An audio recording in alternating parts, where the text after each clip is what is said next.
Bonjour tout le monde, on est rendu aujourd'hui au cours 5, donc les formes de la règle. La référence, c'est la page 27 dans vos notes de cours du manuel.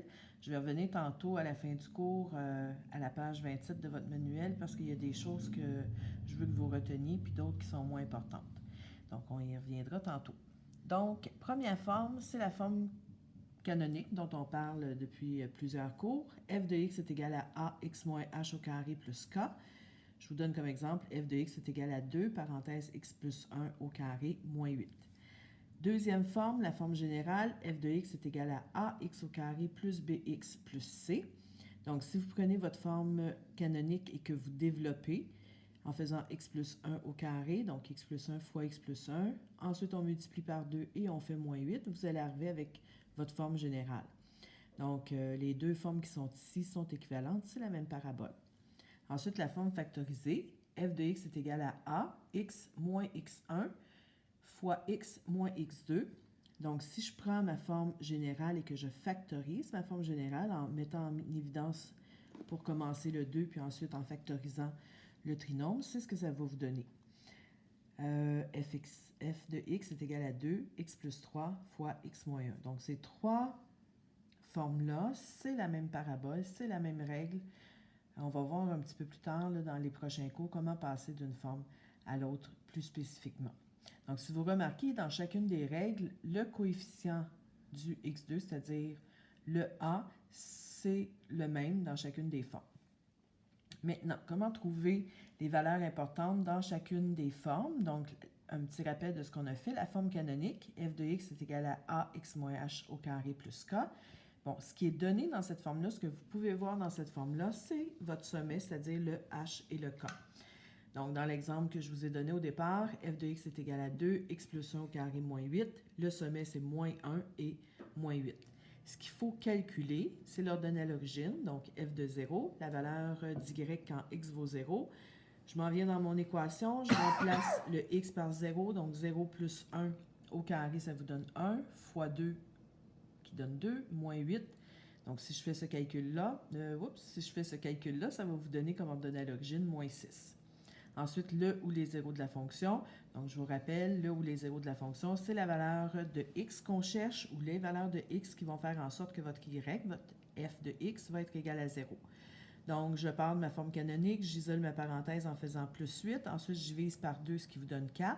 Ensuite, je fais la racine de 4 positive, négative, ce qui va vous donner moins 2 et 2. Donc, ce que j'ai à résoudre, c'est x plus 1 est égal à moins 2, puis x plus 1 est égal à 2.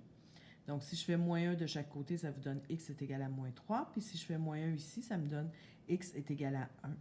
Donc, vous avez vos deux zéros de la fonction qui sont moins 3 et 1. Maintenant, ça, c'est ce qu'on avait déjà vu. Maintenant, dans la forme factorisée, on va voir qu'est-ce qui est donné puis qu'est-ce que vous devez calculer. Donc, dans la forme factorisée, f de x est égal à a, x moins x1, x moins x2. Donc, si je reprends la forme que je vous ai donnée au départ, f de x est égal à 2x plus 3, x moins 1. Mais si vous remarquez, ce que vous avez ici, c'est moins votre premier zéro de la fonction. Donc, moins 3, ça va vous donner x plus 3. Puis, moins 1, donc x moins 1. Donc, vos deux zéros de la fonction, c'est moins 3 et 1. Donc, si je regarde ma forme factorisée, c'est ce qui est donné, les deux zéros de la fonction x1 et x2. Cette forme-là, on peut l'écrire seulement si vous avez deux zéros de la fonction. Si vous avez un zéro de la fonction ou aucun zéro de la fonction, on ne peut pas avoir une forme factorisée dans ce cas-là. Maintenant, oui, remarquez que c'est comme votre h dans votre sommet, c'est x moins votre premier zéro, puis x moins votre deuxième zéro. Donc, si votre zéro est négatif, x moins un nombre négatif, ça va vous donner du positif dans l'équation. Puis si votre 0 est positif, bien, quand je vais faire moins mon 0, bien, ça va me donner le signe moins dans votre parenthèse. Donc, comme ici, x moins 3, ça vous donne dans la règle x plus 3. Puis x moins 1, bien, ça me donne x moins 1 dans ma règle. Maintenant, ce qu'il faut calculer, le sommet, parce que dans cette fonction-là, je ne connais pas le sommet, mais comme je connais déjà les deux zéros de la fonction, puis que ma parabole est symétrique, si je regarde mes deux zéros de la fonction, moins 3 et 1, comme dans mon exemple, le h du sommet va être exactement en plein milieu entre les deux zéros de la fonction. Donc, si vous tracez votre axe de symétrie, vous voyez que ça passe exactement entre les deux zéros. Donc, comment on va faire pour aller chercher notre h?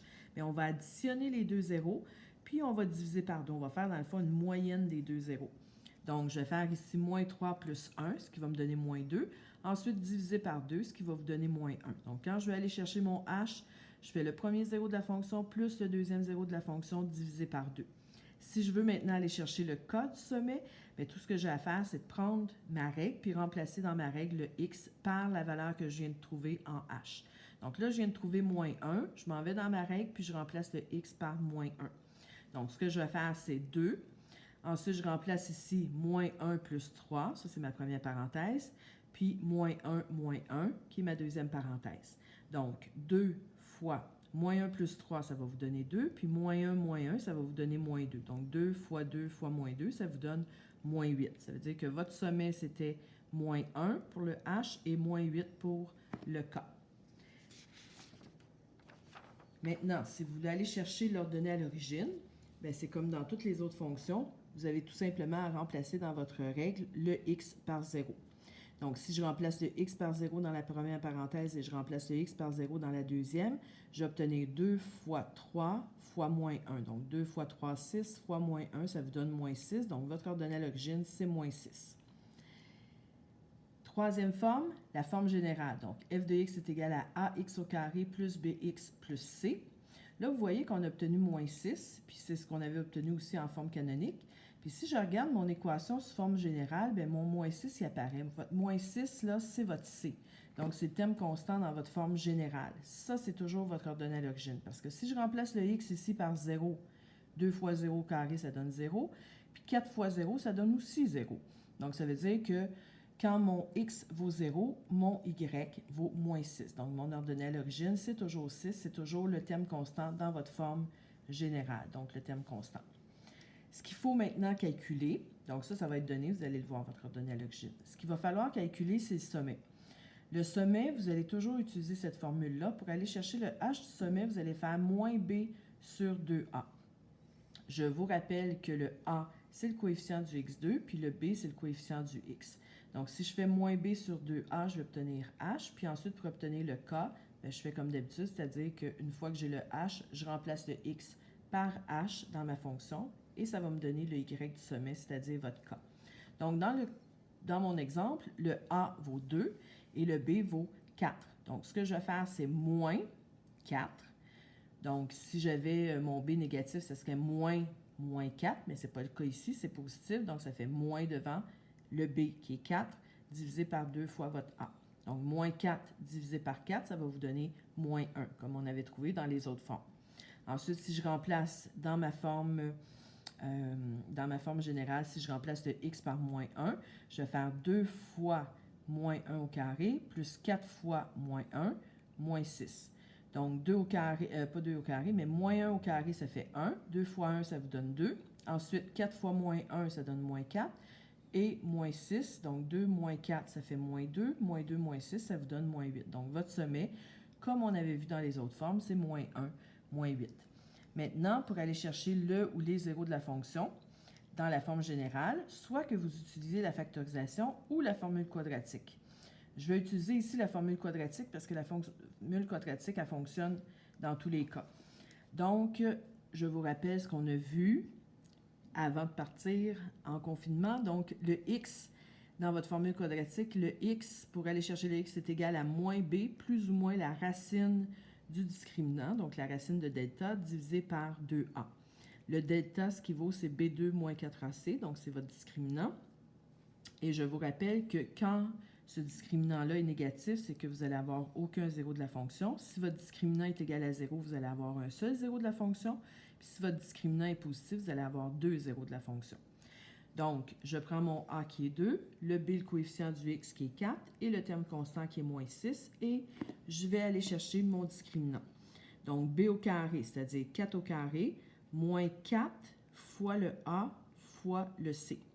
Donc, 4 au carré, ça fait 16. Puis si je fais moins 4 fois 2, ça fait moins 8. Moins 8 fois moins 6, ça vous donne plus 48. Donc, 16 plus 48, 64. Maintenant, j'utilise ma formule quadratique.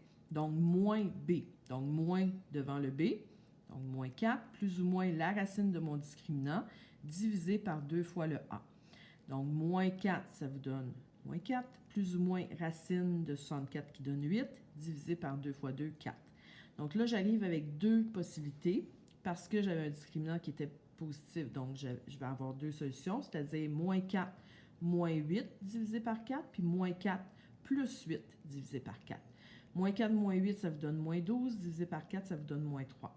Ensuite, moins 4 plus 8, ça vous donne 4, divisé par 4, ça vous donne 1. Et là, je trouve, en calculant, moins 3 et 1. Donc, votre forme canonique, elle vous donne le sommet. Votre forme factorisée vous donne les deux zéros de la fonction. Puis votre forme générale vous donne seulement l'ordonnée à l'origine.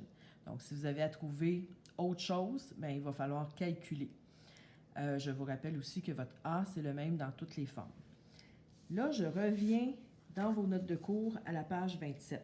On vous dit les coordonnées du sommet d'une parabole. Donc, on a pris la forme générale, puis ce qu'on a fait ici, c'est qu'on a utilisé la complétion du carré. Donc, vous pouvez regarder qu'est-ce que ça a l'air, mais on a fait la complétion du carré pour revenir à une forme canonique. Et là, vous voyez que dans votre forme canonique, c'est x moins h, donc le h, c'est moins b sur 2a. Ça vous dit d'où on est parti pour arriver à la formule que je vous ai présentée. H est égal à moins b sur 2a. Et on vous dit aussi l'ordonnée, puis là, on vous donne une belle petite formule. Mais là, moi, je vous ai dit, pour déterminer la valeur de k, on calcule tout simplement f de h. Donc, quand vous avez votre h, vous allez dans votre équation, vous remplacez votre x par h. Donc, dans tout ça, c'est pour information seulement. Vous, ce que vous avez à retenir, c'est quand je suis dans une forme générale, je vais aller chercher mon abscisse avec cette formule-là, puis ensuite, je prends mon abscisse et je viens remplacer dans mon équation, dans ma règle, le x par la valeur du h et je vais trouver à ce moment-là mon k. Ensuite, on vous dit les avantages de chacune des formes de la règle.